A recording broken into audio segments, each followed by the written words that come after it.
C'est effectivement une exposition sur une période et c'est une de ses particularités. Il n'y a pas un sujet historique précis, ni un artiste, ni un personnage historique. En fait, c'est un phénomène de société, peut-être une page de l'histoire du goût, une page de l'histoire de l'art, assez peu connue d'ailleurs et peu explorée, donc qui se situe autour de 1900 à peu près. On peut dire que la Belle Époque est le noyau du sujet, même si on commence un peu avant, sous le Second Empire.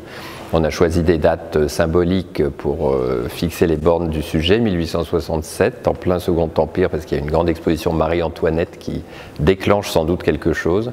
Et puis 1937, à l'autre bout, c'est l'année où le château de Versailles a franchi le million de visiteurs, donc une date à laquelle il est entré dans son identité moderne de grand site touristique. Ce sont aussi 2 années de grandes expositions. Et puis, ça correspond aussi un peu à la Troisième République, avec 3 ans de décalage. C'est exactement le temps de la Troisième République. Donc voilà un peu ce moment qu'on étudie et où on se rend compte que Versailles prend subitement une importance, un pouvoir d'attractivité qu'il avait perdu. Et donc il se passe quelque chose d'assez mystérieux et qu'on essaie d'expliquer.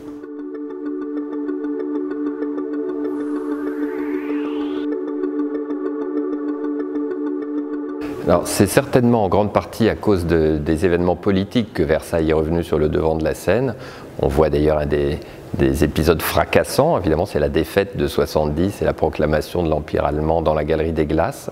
Peut-être que cet événement affreux, paradoxalement, a joué un rôle très positif pour Versailles, puisque en organisant cette scène au château, les Allemands ont désigné Versailles comme le symbole de la nation française. Ils ont pris là leur revanche sur Louis XIV.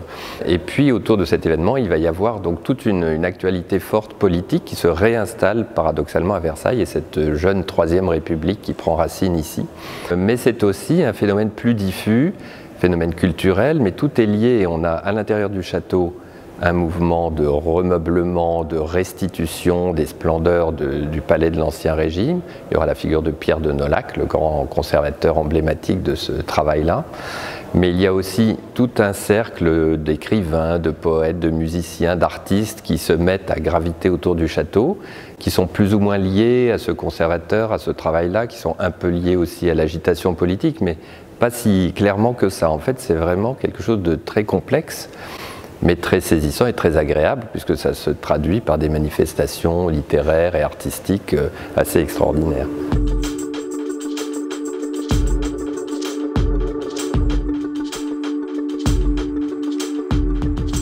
On peut dire que Eugénie, c'est la pionnière de ce revival, puisqu'elle avait justement une sorte d'identification passionnée à Marie-Antoinette. Donc d'une certaine façon, elle la réincarne. Elle avait même cette angoisse, puisqu'elle craignait d'avoir le même destin tragique que la reine. Donc elle illustre parfaitement ce qu'on a voulu dire. D'ailleurs, ce terme de revival sur lequel on m'a beaucoup interrogé, qui en fait bel et bien partie de la langue française maintenant, on l'a employé parce que c'était le seul qui désignait ce phénomène. Mais il explique bien cette idée de revivre. Et beaucoup de gens à cette époque revivent d'une certaine façon le grand siècle ou le XVIIIe siècle. Et Eugénie a été une des premières à le faire. Elle s'habillait dans un esprit proche de celui de la reine, elle se déguisait même quelquefois en Marie-Antoinette. Et puis elle a eu cette idée de recréer, à l'occasion d'une grande exposition dédiée à Marie-Antoinette à Trianon, en particulier la chambre de la reine au Petit Trianon, ce lieu un peu mythique. Et on a reconstitué la reconstitution de 1867 dans notre exposition.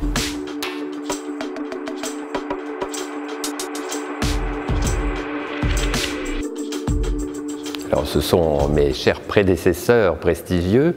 Eudore Soulier, c'est sans doute le moins connu, et de façon très injuste d'ailleurs. On pense que le Second Empire a été une période plutôt calme et tranquille de la vie du musée. C'est vrai que ça n'est pas aussi spectaculaire que ce que fera plus tard Nolhac. Mais Eudore Soulier, d'abord il a travaillé avec l'impératrice à ce grand projet d'exposition Marie-Antoinette, et puis il a vraiment été le premier vrai conservateur du musée. Le comte de Nieuwkerk a créé cette conservation du château de Versailles. Il a écrit les premiers catalogues, enfin il a fait un travail scientifique tout à fait essentiel sur lequel s'appuie en réalité Pierre de Nolhac. Donc, il y a eu quelques étapes entre les deux, et puis Nolhac devient directeur en 1892. il va le rester jusqu'en 1920, et là, c'est ce fameux âge d'or, ou plus exactement ce démarrage de l'aventure du Versailles moderne, c'est-à-dire ce travail de recherche historique conduisant à une restitution, à une recréation progressive du palais tel qu'il était sous l'Ancien Régime. En grande partie au détriment du musée historique de Louis-Philippe, puisque Pierre de Nolhac a pris un certain plaisir à démonter une partie du travail de Louis-Philippe, toutes ces grandes salles où s'alignaient des portraits de personnages historiques, ça commençait à passer de mode, et Nolhac a démonté pour recréer des appartements de l'Ancien Régime.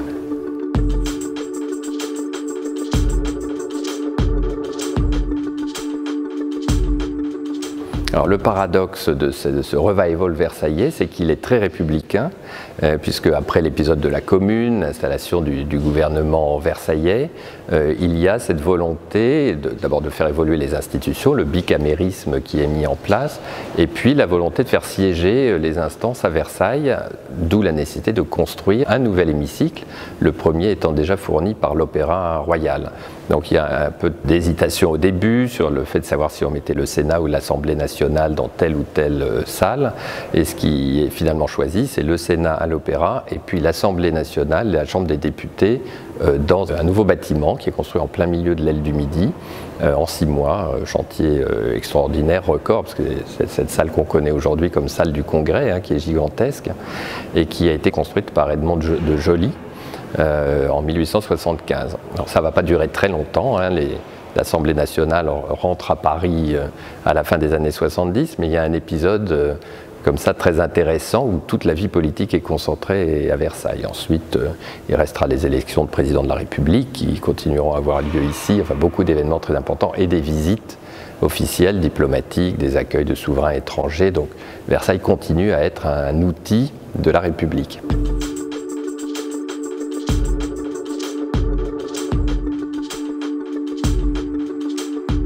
Alors, une des manifestations amusantes de cette grande vogue de Versailles, c'est son apparition dans la peinture historiciste, c'est-à-dire cette peinture qui n'est pas de la peinture d'histoire, mais qui est plutôt de la scène de genre, accordant une très grande importance aux décors et aux costumes d'époque. Donc on se transporte dans une époque révolue.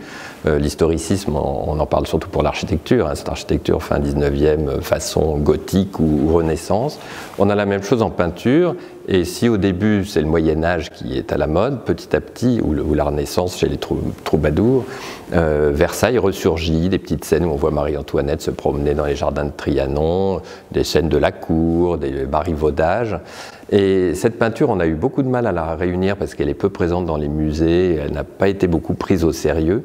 Mais par chance, un des clous de cette peinture historiciste à sujet versaillais, c'est ce magnifique tableau de François Flamand qui appartient au musée de l'Ermitage parce que le tsar Nicolas II l'avait vu dans une exposition à Saint-Pétersbourg et immédiatement acheté. Il représente le bain des dames de la cour dans le bosquet de la Colonnade, complètement farfelu, hein, transformé en bassin où les dames se déshabillent. Enfin, on a en réalité une scène de harem ou de maison close, tout simplement. Donc on voit quel type de fantasme pouvait déclencher le mythe de Versailles à ce moment-là.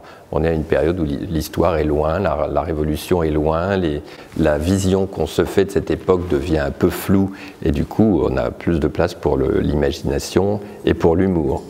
Et ce qui nous a le plus étonné, c'est de trouver non seulement ce merveilleux tableau, mais un produit dérivé, si on veut, qui est un petit film érotique que nous avons retrouvé, visiblement directement inspiré du tableau, on peut pas le nier.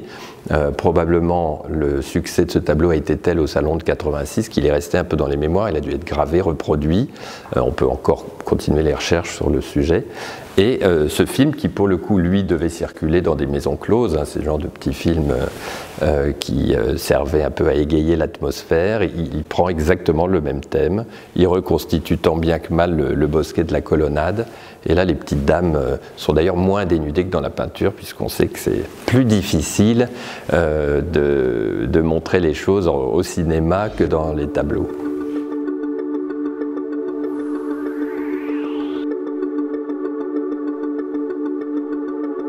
Il Il y a plusieurs monographies en fait au sein de l'exposition consacrées à des artistes qui ont eu une passion complète pour Versailles. Et dans le cas d'Alexandre Benois, qui est russe, comme son nom ne l'indique pas, c'était même une passion dévorante qui comparait à une histoire d'amour ou même à une passion criminelle, une ivresse. Enfin, c'est à la russe, c'est-à-dire dans l'exaltation et la démesure. Mais c'est un grand peintre russe d'une famille bien connue, d'érudits, de collectionneurs, la Madone Benois de Léonard de Vinci, et il a eu un grand choc en découvrant Versailles et il a produit des quantités extraordinaires de vues du parc, mais aussi de petites scènes historiées, et en particulier un ensemble superbe qu'il a appelé les dernières promenades du roi Soleil, et où on voit le vieux Louis XIV complètement croulant, se déplaçant d'ailleurs souvent en fauteuil roulant, qui vient donner à manger aux poissons, qui vient faire des promenades au coucher du soleil, donc quelque chose de très intime, très émouvant et complètement original. Personne n'avait eu cette idée de représenter comme ça Versailles dans une espèce de silence, toujours une lumière dorée, nuageuse, à la fois inquiétante et splendide.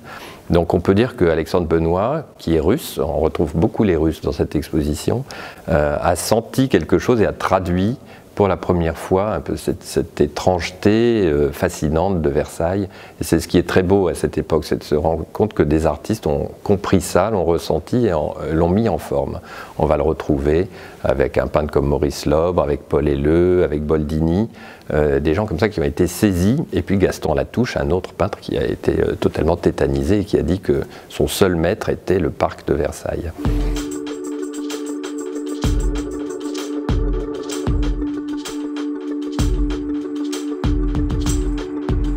Et il y a un tableau qui, à lui seul, je pense, vaut la visite de l'exposition parce qu'il n'a jamais été présenté en France. Un tableau très célèbre, évidemment, en Allemagne, emblématique de ce choc qu'a été la guerre de 70. Et il représente la proclamation de l'Empire allemand, tout simplement, dans la Galerie des Glaces.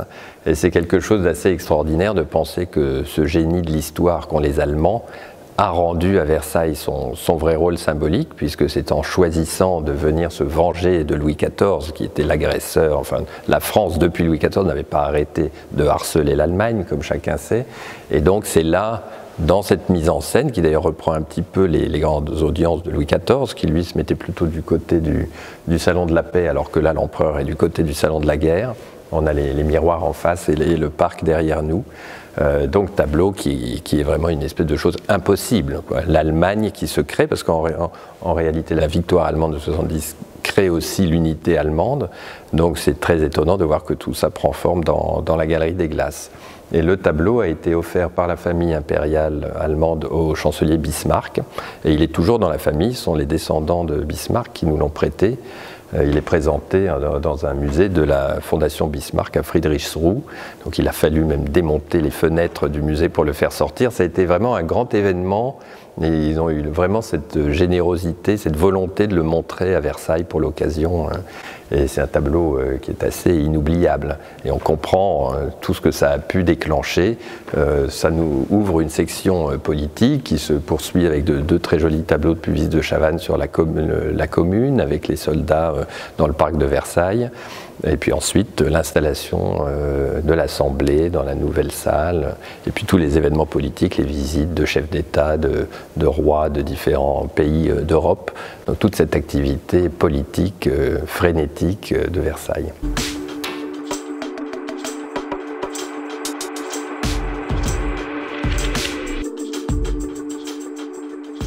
Alors c'est très difficile d'expliquer le travail de Pierre de Nolhac et la façon dont le château a été recréé à cette époque, et nous avons la chance d'avoir un alter ego peintre de Pierre de Nolhac, qui était un ami proche, qui a passé toute sa vie à peindre l'intérieur du château, alors que les autres peintres qu'on rencontre dans l'exposition sont plutôt fascinés par les jardins.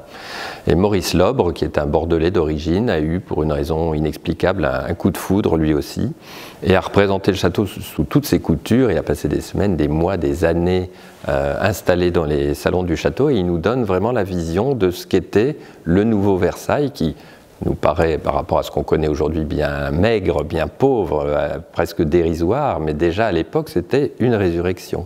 Résurrection, c'est le sous-titre que Pierre de Nolhac a donné à ses mémoires. Et ce qui est très intéressant avec cet artiste, c'est qu'il a, à mon avis, il mérite tout à fait d'être redécouvert. C'est pas simplement un peintre documentaire. Il y a une qualité de peinture puisée à la fois chez les Hollandais et chez Velázquez dans la peinture espagnole qu'il a beaucoup regardé. Et d'ailleurs, Jacques-Émile Blanche, qui lui a envoyé une pique sur le tard, c'était un de ses amis avec qui il s'est brouillé, disait que Maurice Lobre était froid et lourd comme les pendeloques de ces lustres de cristal dont il est le Velázquez.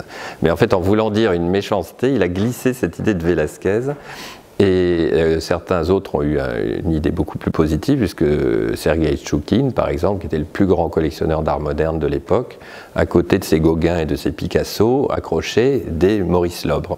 C'est la raison pour laquelle on a des tableaux au musée Pouchkine, comme celui-ci, le salon de la bibliothèque du Dauphin, ou au musée de l'Ermitage, avec cette autre pièces de l'appartement du Dauphin. Sont des œuvres passionnantes parce qu'elles nous donnent des témoignages historiques très précis. Il y a eu une querelle terrible sur la dorure des boiseries du salon de la bibliothèque du Dauphin. Et en même temps, elles sont très belles à regarder. Il faut prendre le temps de s'y installer et de méditer. En les regardant, il y a un très beau silence et une très belle atmosphère dans ces tableaux.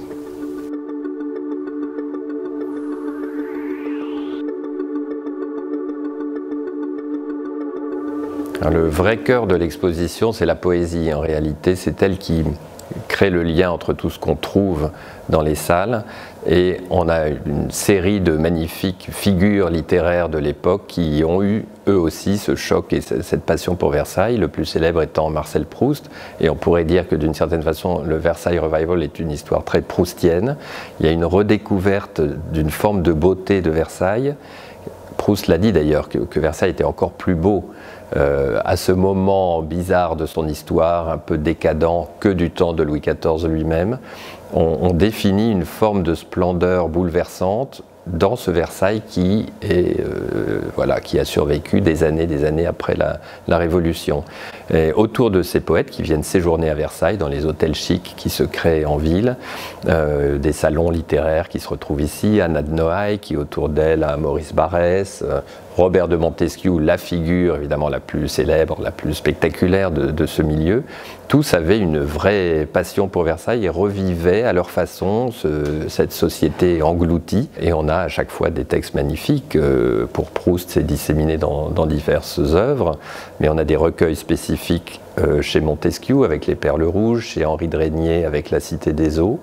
Et puis on a des peintres qui étaient proches d'eux, Paul Helleu, Giovanni Boldini. Tous ces gens finalement travaillaient ensemble. Boldini peint la petite vasque de la marquise de Montespan que le secrétaire de Montesquieu avait pu acquérir et qu'il avait installé dans un petit temple de l'amour dans son palais rose au Vésinet. Tout ça s'entremêle. C'est une histoire de fantasmes, d'histoire réelle, d'expériences vécues, puisqu'il s'agit surtout d'être à Versailles, de séjourner à Versailles et de se promener le plus longtemps possible dans le château et dans le parc. Et ça a donné des manifestations poétiques extraordinaires.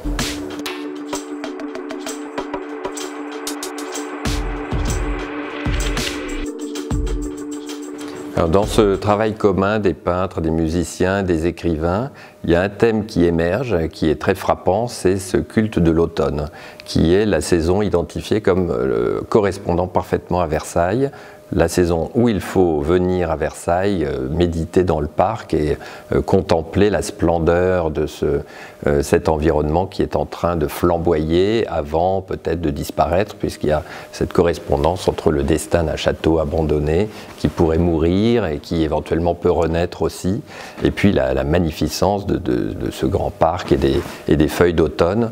Paul Helleu a été un des grands interprètes de cette poésie spéciale du parc en automne, avec ces tableaux où il met en scène les statues, les vases, la sculpture avec les feuilles mortes, souvent des grands tourbillons de vent, et une ambiance très spéciale qui est plutôt mélancolique. Et ça, c'est une chose amusante. En fait, ce phénomène d'excitation autour de Versailles, il est mélancolique, il a un côté fin de siècle forcément, mais pas seulement, puisqu'il y a une forme de modernité aussi. On est dans une ambivalence entre un retour vers le passé, quelque chose qui aurait pu être assez stérile et assez archaïque, et puis un monde finalement très moderne, aussi très audacieux, presque d'avant-garde, qui joue sur cette idée du passé et de l'avenir. Et les paysages, par exemple, de Paul Helleu expriment très bien ça.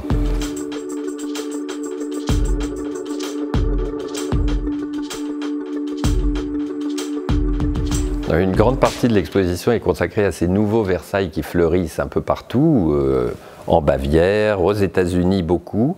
Il a fallu choisir entre toutes ces riches américaines qui avaient des rêves de Versailles, qui étaient meublées sur Park Avenue ou sur la 5e avenue en meubles royaux français, et puis qui se faisaient construire des résidences inspirées de Versailles ou de Trianon. Et c'est le cas par exemple d'Alva Vanderbilt, qui elle profitait de la fortune du chemin de fer des Vanderbilt. C'est le cas de Marjorie Post, qui elle était l'héritière de General Foods. Donc des femmes qui ne mettaient aucune limite à leur désir de réincarner finalement une sorte de grandeur monarchique. Et nous avons dans l'exposition une très belle sélection de dessins, d'élévations, de projets pour la maison d'Alva Vanderbilt à Rhode Island qui s'appelait Marble House. Et autour de ces exemples américains, on trouve aussi le Palais Rose de Bonnie de Castellane. On a aussi dans l'exposition un magnifique ensemble de projets de jardins d'Achille Duchesne, qui était un peu le nouveau Le Nôtre, et le paysagiste de toute la haute société de l'époque, pour laquelle il a produit ces projets extraordinaires, très spectaculaires, de jardins reprenant tous les grands thèmes des bosquets, des théâtres de verdure, des colonnades et des fontaines qu'on pouvait trouver à Versailles.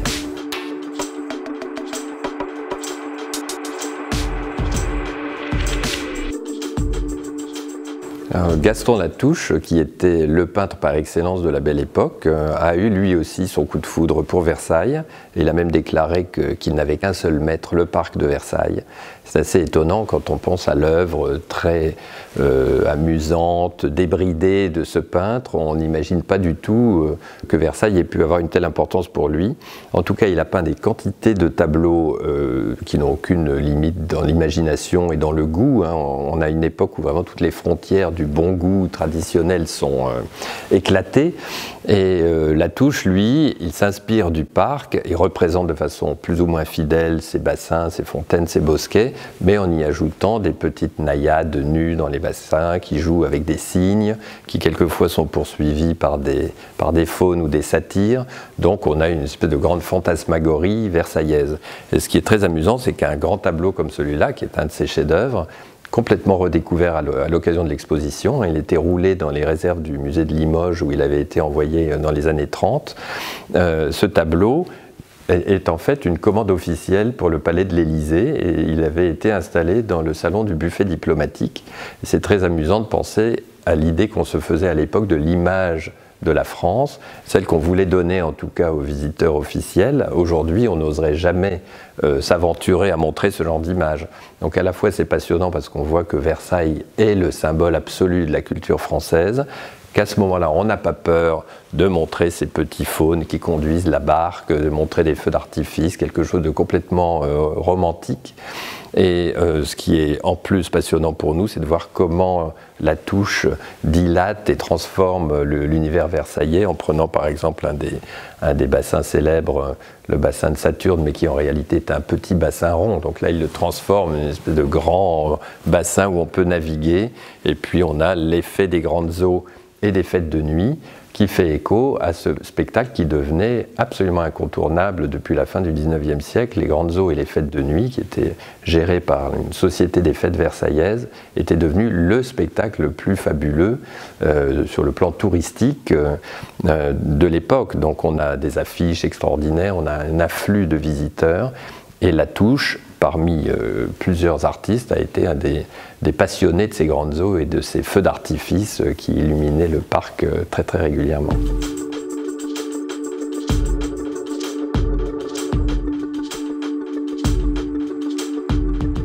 Alors, la dernière salle de l'exposition parle de la modernité. Et c'est très intéressant de voir que le phénomène d'engouement pour Versailles n'est pas simplement un phénomène fin de siècle, un peu mélancolique, tourné vers le passé, mais que c'est vraiment une réflexion sur le présent et une recherche de rénovation permanente du style, de l'art de vivre. On trouve des couturiers qui sont parmi les plus avant-gardistes, qui vont aussi puiser des motifs versaillais. Il y a ce très joli dessin d'une robe de Paul Poiret en forme de taupière inspirée des jardins de Versailles. On a les illustrateurs les plus branchés qui prennent des sujets de Versailles pour des couvertures de magazines. Et puis des artistes qui sont franchement dans l'histoire de l'art moderne, moderne et qu'on n'attend pas du tout à Versailles, comme Rouault par exemple, qui en réalité a beaucoup séjourné à Versailles, qui trouvait une sorte de ressourcement et d'apaisement, mais lui qu'on connaît pour sa religiosité tragique, pour ses scènes, les fameuses filles et ses prostituées, ce côté très sombre, mais il a trouvé moyen de puiser à Versailles des sujets qui sont représentés toujours dans cette même technique expressionniste, mais qui sont chargés en même temps de cette légèreté, de cette espèce de rêve finalement. C'est toujours l'idée qu'on peut venir ressourcer ses rêves en visitant Versailles. Et c'est vrai pour Rouault, pour Jean-Louis Forain, pour l'illustrateur Georges Barbier, pour des photographes jusqu'à Man Ray, Kertész, des photographes d'avant-garde qui eux vont plutôt regarder les visiteurs que le monument et que les souvenirs du passé. Mais finalement tout le monde continue à puiser son inspiration à Versailles. On sait que Dora Maar a fait des collages surréalistes avec des photographies de Versailles. Donc c'est comme si la chose était installée. Il y a eu tellement de paillettes, tellement d'excitation autour de Versailles pendant quelques décennies que voilà, les choses sont posées et Versailles va rester un lieu incontournable jusqu'à aujourd'hui. On sait qu'effectivement les visiteurs se comptent par millions à partir de la fin des années 30 et voilà, ça ne s'est jamais démenti. Je ne sais pas si on peut dire que notre époque génère autant de foisonnement artistique que le tournant du XXe siècle, hélas. Mais en tout cas, l'émotion et la complexité des sentiments qu'on peut trouver en visitant Versailles est la même. Cette époque nous permet en tout cas beaucoup de comprendre ça, parce que c'est au tournant du XXe siècle que le Versailles moderne finalement se définit et qu'on se pose les questions qui sont toujours celles d'aujourd'hui. Qu'est-ce que c'est que cet endroit? Qu'est-ce qu'il doit devenir? Comment faut-il le préserver? Est-ce qu'il faut le restituer dans un état d'origine ou est-ce qu'il faut le faire évoluer? Toutes ces questions-là, on les trouve dans la presse de l'époque et on continue à se les poser.